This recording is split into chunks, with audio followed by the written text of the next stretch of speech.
continue to have great pitching. Maria Buckingham and Amanda Storm both won 15 games for us last year, and they have had a strong fall, pitched it really well. Rachel Hayden, also a sophomore, who has had 8 starts as a freshman. I think she was 7-1 and led the team in ERA. So we return a solid pitching staff, and I think they're going to be the catalyst to whether or not we are successful this season. And so far this fall, they've proven to be basically picking up where they left off. We also include Faith Song from Claremont, California, who has pitched really well this fall, and we look for good things from her. With the move to the NCAA, how has that changed fall ball for softball? Well, the biggest challenge has been the amount of practices we can have in the fall.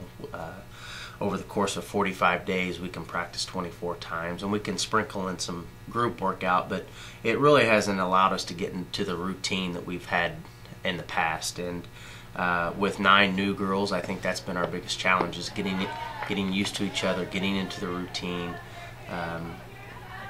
getting them comfortable with what the coaching staff expects and with what the returners expect with our performance. So I think that's been our biggest challenge, integrating the new girls and them getting to a comfort level that we need them to be in. So at this point, I would say we're behind in that aspect.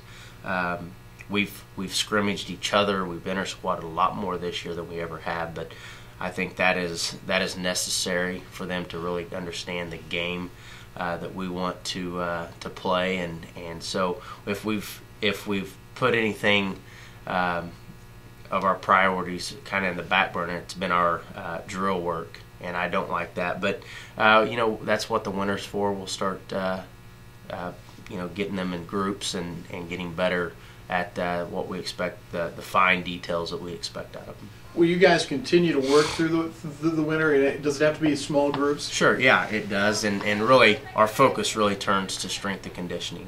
What I feel might be the most important part of our off-season is our strength and conditioning program. And, I think that it can help us perform on the field, obviously, but it also keeps us healthy and on the field. And that's a goal that maybe our girls overlook with our strength and conditioning program, is that we need to keep them healthy.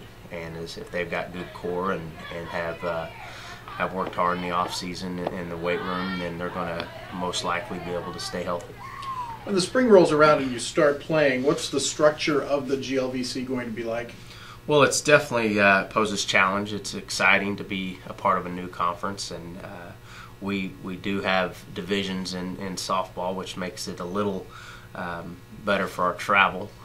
We'll have an east and a west. We'll be on the west side, and I think that the one thing that I'm familiar with in the GLVC, it's very competitive softball, and it's exciting to be a part of a conference that has that reputation. And we know it's going to be challenging, but definitely realize that's part of the transition, is giving ourselves new opportunities. And the girls are really excited about being the first group to compete at that level.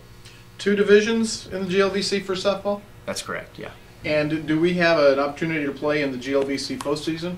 Not this season. No, we will not compete this year in the postseason. Unfortunately, that's part of the transition. But again, we still have things to play for, and we will set goals accordingly, and we want to make a good showing in the Great Lakes Valley. And with the transition, I think that's kind of the question up in the air: is, are we ready? And that'll be one of our goals, is to prove that we are.